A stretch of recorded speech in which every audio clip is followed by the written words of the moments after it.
The events that happen in twin formation occur differently if you have identical, fraternal, or conjoined twins. Learn about them in today's upcoming lesson.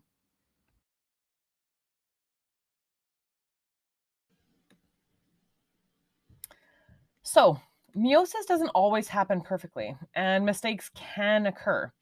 Um, and sometimes these mistakes will be fatal for a developing embryo, and sometimes they're able to develop with some challenges. So this is known as non-disjunction. So this is when two homologous chromosomes move to the same pole during meiosis. So that means one of the daughter cells is going to have an extra chromosome, so 24, and another one will have one less chromosome, so 22. And neither of these cells will function properly. Now, this can occur in any cell, so it'll happen occasionally in our somatic cells, but is really devastating during the formation of sex cells, so the gametes or sperm and egg cells, and this can cause many different human disorders. Now, some are going to be fatal, and some are still allow for embryos and fetuses to develop, even though there's some differences. So you can have a trisomy. So this means you had a sperm or an egg with 23 chromosomes, and then the sperm or the egg had 24 chromosomes. So your embryo, instead of having 46, will have 47. It has one group of 3 in place of the normal pair. You can also have non-disjunction and have a monosomy. So the one sperm or egg would have 23, and then the other would have 22 chromosomes. So a total for 45. So the zygote somewhere would have a single chromosome in place of the normal pair.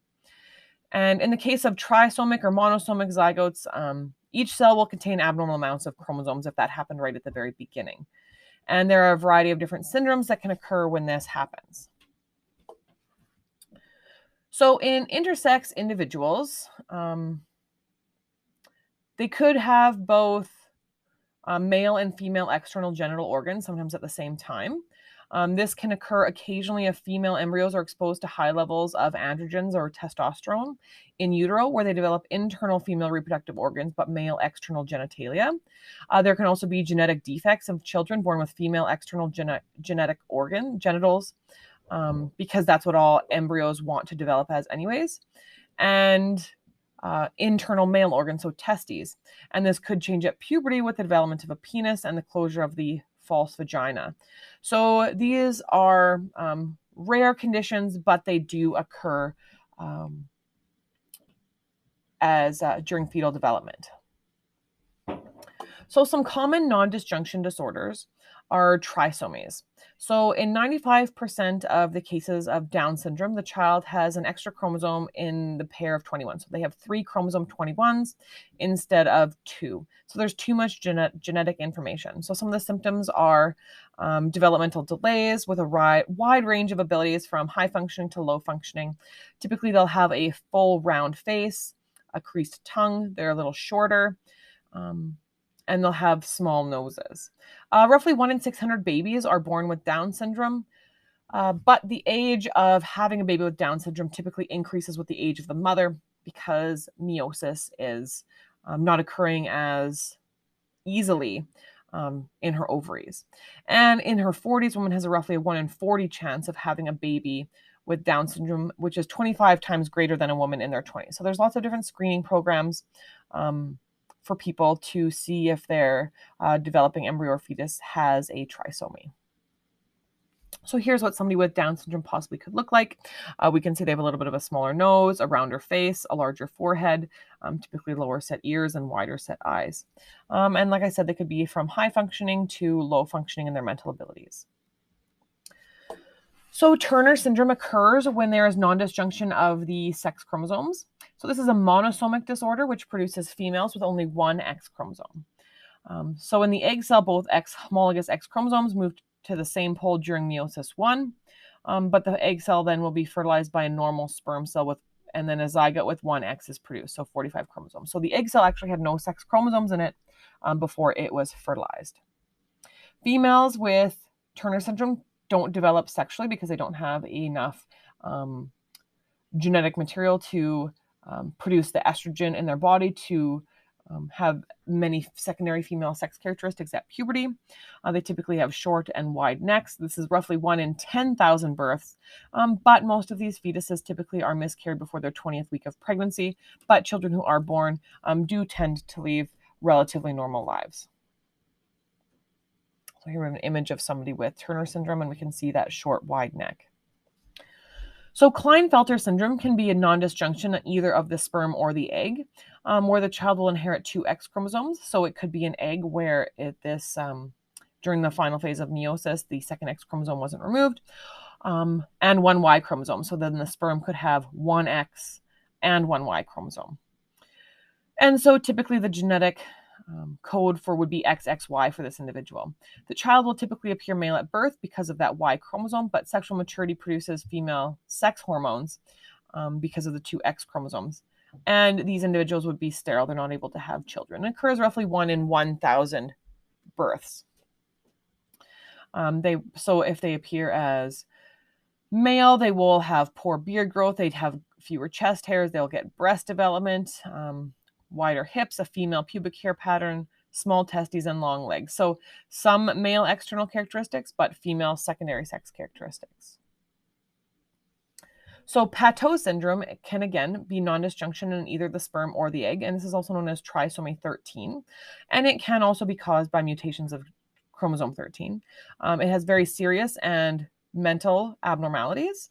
And unfortunately, a lot of the infants who are born with Pateau syndrome die within the first few months of their life. And some do live longer than that, but then the average life expectancy would be about 10 years old. And this occurs roughly 1 in 8,000 to 12,000 live births. So here we have some pictures of individuals with Pateau syndrome, and we can see a variety of different levels of the seriousness. So we can see up in stage 1 where they had a cleft palate and the mouth and nose did not form properly, versus somebody who survived infancy and has some facial and spinal supports that they need. So Edwards syndrome can occur with either the non-disjunction of the sperm or the egg, also known as trisomy 18. So babies born with trisomy 18 often have a small jaw, low set ears, and a strawberry-shaped head, usually fatal, with lots of the babies dying in utero, and those who do make it to birth typically only survive a few days. However, a small number of babies live to about a year old. And this one occurs in roughly 1 in 5,000 to 1 in 8,000 births. And again, there's lots of different screening tests that people can check for these disorders in utero. So here we can see images of somebody with trisomy 18. Okay, there's also a syndrome known as triple X syndrome, which would again be non-disjunction of the sperm or the egg, where we would be trisomy or tetrasomy of the X chromosome. And this is female because there's only X chromosomes. They may have no symptoms. They can often be possibly taller, have some mild facial characteristics, some learning disabilities, and it would occur in roughly 1,000 births. But unless they had a karyotype done, this is something that you wouldn't really identify as a syndrome in your child. So Jacob syndrome is a non-disjunction only in the sperm cells because an extra copy of the Y chromosome would appear in one of the sperm. Males typically would be taller than average, have an increased risk of learning disabilities and delayed speech, and occurs in roughly 1 in 1,000 births. But again, you wouldn't relatively know this unless you had a karyotype done. So they could be taller, have more acne. The IQ range is roughly the same as for normal karyotyped men.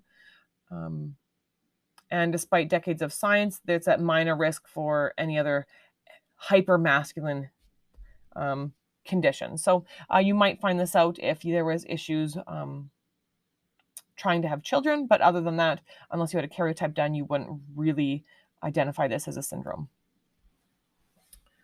So another syndrome is androgen insensitivity syndrome, and this is a genetic code that could also end up appearing as an intersexed individual. So this is a condition where a genetic XY male does not respond to male sex hormones in utero, resulting in ambiguous genitalia.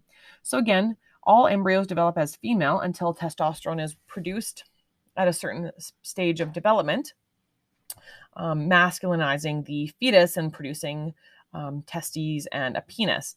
But if the male cells don't respond to the testosterone in utero, that individual continues to develop with female genitalia. But if you ended up at puberty, female secondary sex characteristics probably aren't going to develop. So at this stage, sometimes people would be looking at genetic testing of their child because you have what appears to be a daughter who's not getting things like a menstrual cycle or breast development.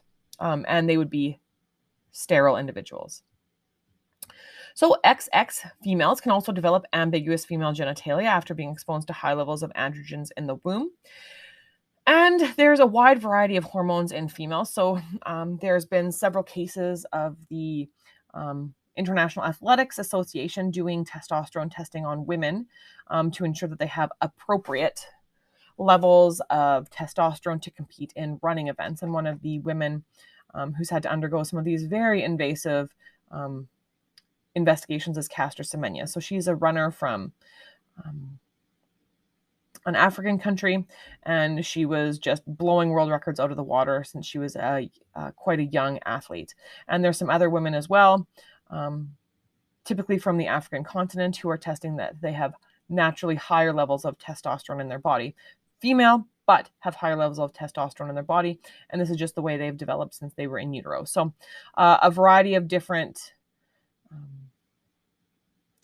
conditions could be developing from this, but in the case of athletics, they're limiting them to running in only certain races. So they won't allow women who have higher than normal levels of testosterone to run in the 400 and 800 meter races. So they have to run in the 200 meter or the 1500 meter races. So it's kind of limiting their ability to succeed on an international scale.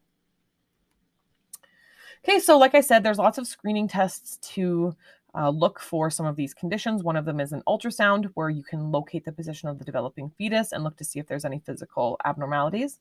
An amniocentesis, which draws fluid from the amniotic sac to analyze it for disorders. Similar with the chorionic villi sampling, which draws cells from the chorion of the embryo. And there's newer cells called non-invasive tests called non-invasive prenatal testing, which looks at the fetal blood in the maternal blood sample and is able to look for the number of chromosomes to screen for different trisomies. Twins occasionally occur during natural pregnancies and occurs in slightly more than 1% of birth. And there's two different types of twins, I guess three. One is fraternal twins, which is when a female ovulates two eggs, they're both fertilized, and they both implant into the uterus and develop. Now, these are more common than identical twins. Fraternal twins can be male, female, two males, or two females. And genetically, they're only as similar as any two siblings. Identical twins occur when a fertilized egg or a zygote splits in development and produces two identical individuals. So these twins are genetically identical to one another roughly at birth, but through life, different environmental factors can actually change their gene expression. So if you DNA tested two identical twins quite late in life, you'll see some genetic differences. The last type would be conjoined twins, which is when a zygote in identical twins does not completely split, and those two individuals will share some body parts, whether it's a leg, an arm, a torso. Occasionally you'll see conjoined twins conjoined at the head. Sometimes surgeons are able to separate them when they have enough of their own individual organs, and sometimes conjoined twins must live their life as conjoined twins because they don't have enough internal organs to both live successfully independently.